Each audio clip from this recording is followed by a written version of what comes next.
अधिकतर लोग भविष्य को लेकर चिंतित रहते हैं और इस वजह से वर्तमान को बिगाड़ लेते हैं, जबकि ऐसा नहीं करना चाहिए। कल क्या होगा ये सोचकर आज को खराब नहीं करना चाहिए। इस संबंध में एक राजा की लोक कथा प्रचलित है। पुराने समय में एक राजा के पास अपार धन संपदा थी। एक दिन उसने अपनी पूरी संपत्ति का मूल्यांकन किया तो उसे मालूम हुआ कि उसके पास इतना धन है जिससे उसकी 7 पीढ़ियां आराम से जी सकती हैं।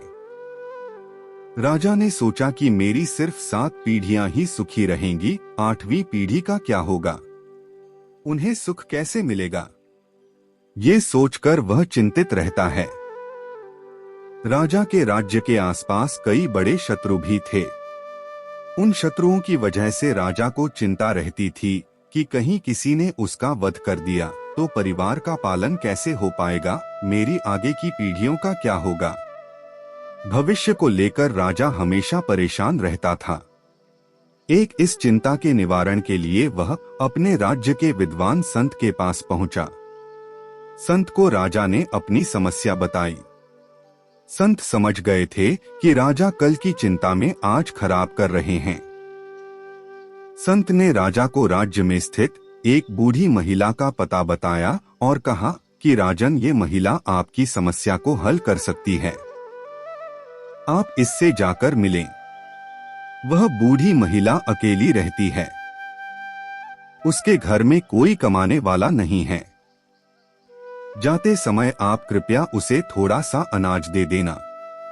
राजा ने सोचा कि मैं उसके घर जा रहा हूँ तो उसके लिए थोड़ा सा अनाज कैसे ले जा सकता हूँ, मुझे बहुत सारा अन्न और धन लेकर जाना चाहिए। ऐसा सोचकर राजा अपने सेवक के साथ अनाज और स्वर्ण मुद्राएं लेकर बूढ़ी महिला की झोपड़ी में पहुंच गया। राजा ने वृद्ध महिला को प्रणाम किया और अपना परिचय बताया। राजा ने अन्न और अनाज बूढ़ी महिला को देने के लिए सेवकों से कहा। महिला ने राजा से अनाज और धन लेने से मना कर दिया और कहा कि राजन, मेरे पास आज के लिए पर्याप्त अनाज है, इससे मेरे पेट भर जाएगा, इसीलिए मुझे ये सब नहीं चाहिए। राजा ने कहा कि आपके पास आज का अन्न है, लेकिन ये अनाज और धन आपको कई दिनों तक काम आएगा, आपको किसी तरह की परेशानी का सामना नहीं करना पड़ेगा।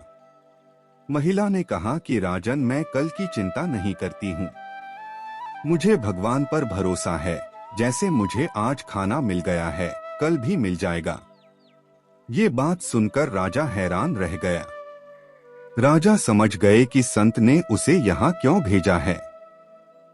उसने सोचा कि इस महिला के पास न खाना है और न ही धन है, लेकिन ये कल की चिंता नहीं करती है, आज में जीती है। मेरे पास तो अपार धन संपत्ति है, फिर भी मैं बिना वजह कल की चिंता कर रहा हूँ।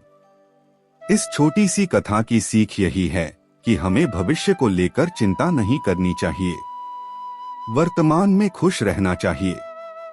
धर्म के अनुसार काम करते रहेंगे तो हमारा भविष्य भी अच्छा ही रहेगा। कल की चिंता में आज खराब नहीं करना चाहिए, यह एक बहुत ही महत्वपूर्ण सिद्धांत है जो हमें अपने जीवन में अपनाना चाहिए। कल की चिंता करना स्वाभाविक है, लेकिन जब हम कल की चिंता में आज खराब कर देते हैं तो हम अपने वर्तमान को बर्बाद कर देते हैं। हमारा वर्तमान हमारे भविष्य को बनाने का एक महत्वपूर्ण हिस्सा है और अगर हम आज खराब कर देते हैं तो हम कल के लिए तैयार नहीं होंगे। इसके बजाय हमें आज को पूरी तरह से जीना चाहिए और कल की चिंता को कल पर छोड़ देना चाहिए।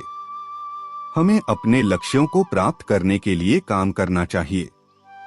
हमें रुकना नहीं है, लगातार आगे बढ़ते रहना है, तभी जीवन में कुछ उल्लेखनीय हो पाएगा।